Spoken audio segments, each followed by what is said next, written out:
അസ്സലാമു അലൈക്കും വറഹ്മത്തുള്ളാഹി വബറകാതുഹു. നബി സല്ലല്ലാഹു അലൈഹി വസല്ലമക്ക് നിഴലുണ്ടായിരുന്നില്ല എന്ന് പറയുന്നതിന്റെ സത്യാവസ്ഥ എന്താണ്? അനബിന് അബ്ബാസ് ഖാല ലം യകുൻ ലിറസൂലില്ലാഹി സല്ലല്ലാഹു അലൈഹി വസല്ലം ദില്ലുൻ വലം യകുൻ മഅ ശംസിൻ ഖത്തു ഇല്ലാ ഗലബ ലൗഹു ലൗ അശംസ് വലം യകുൻ മഅ സിറാജിൻ ഖത്തു ഇല്ലാ ഗലബ ലൗഹു അസ്സിറാജ്. ഇബ്നു അബ്ബാസിൽ നിന്ന് നിവേദനം ചെയ്തതായ ഹദീസ് പ്രകാരം ഇബ്നുൽ ജൗസി അദ്ദേഹത്തിന്റെ അൽ വഫ ബി അഹ്വാലിൽ മുസ്തഫ എന്നുള്ള ഗ്രന്ഥത്തിൽ ഉദ്ധരിച്ചതായ ഹദീസ് പ്രകാരം പ്രവാചകർ സല്ലല്ലാഹു അലൈഹി വസല്ലമക്ക് നിഴലുണ്ടായിരുന്നില്ല.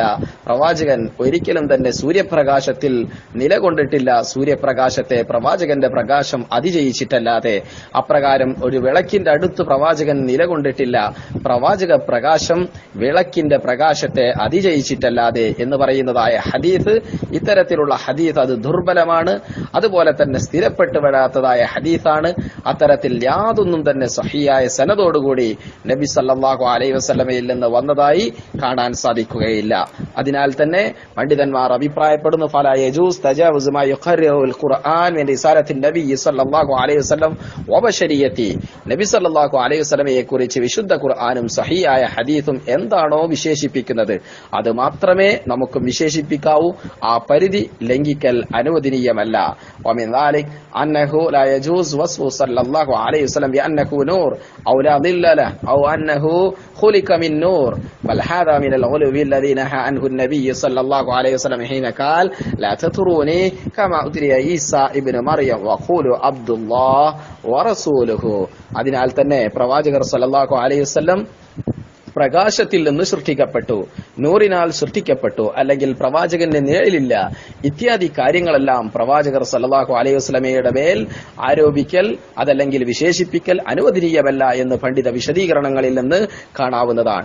ഇത് പ്രവാചകർ തന്നെ പ്രവാചകന് നൽകാത്തതായ വിശദീകരണങ്ങളും അതുപോലെ തന്നെ വിശേഷണങ്ങളും നൽകുന്നതിന് തുല്യമാണെന്ന് പണ്ഡിതന്മാർ വിശദീകരിക്കുന്നു.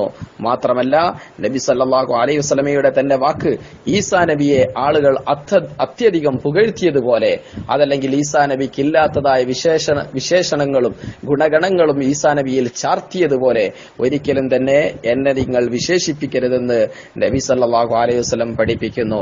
മാത്രമല്ല അള്ളാഹുവിന്റെ റസൂൽ പറഞ്ഞു, നിങ്ങൾ അള്ളാഹുവിന്റെ അടിമയാണ് എന്ന് എന്നെ കുറിച്ച് പറയുക, അതുപോലെ തന്നെ അള്ളാഹുവിന്റെ ദൂതനാണ് എന്നും പറയുക. എന്താണോ നബി സല്ലല്ലാഹു അലൈഹി വസല്ലം നബിയെ കുറിച്ച് വിശേഷിപ്പിച്ചത് അത് നമുക്ക് വിശേഷിപ്പിക്കാം. അതല്ലാതെ നബി സല്ലല്ലാഹു അലൈഹി വസല്ലമക്ക് തണലില്ല അല്ലെങ്കിൽ നബി സല്ലല്ലാഹു അലൈഹി വസല്ലം നൂറിനാൽ സൃഷ്ടിക്കപ്പെട്ടവനാണ്, ഇത്യാദി കാര്യങ്ങൾ നബി പഠിപ്പിക്കാത്ത കാര്യങ്ങളാണ്. അള്ളാഹു പ്രകാശത്താൽ സൃഷ്ടിക്കപ്പെട്ടത് മലക്കുകളാണെന്നും അതുപോലെ തന്നെ ശക്തമായ തീയിനാൽ സൃഷ്ടിക്കപ്പെട്ടത് ഇബ്ലീസ് ആണെന്നുമെല്ലാം ഹദീസുകളിൽ പഠിപ്പിക്കുന്നുണ്ട്. എന്നാൽ പ്രവാചകർ സല്ലല്ലാഹു അലൈഹി വസല്ലം നൂറിനാൽ സൃഷ്ടിക്കപ്പെട്ടുവെന്നോ അതല്ലെങ്കിൽ പ്രവാചകന് നിഴലില്ല എന്നോ ഒരു സഹിയായ ഹദീസിൽ പോലും പഠിപ്പിക്കുന്നില്ല.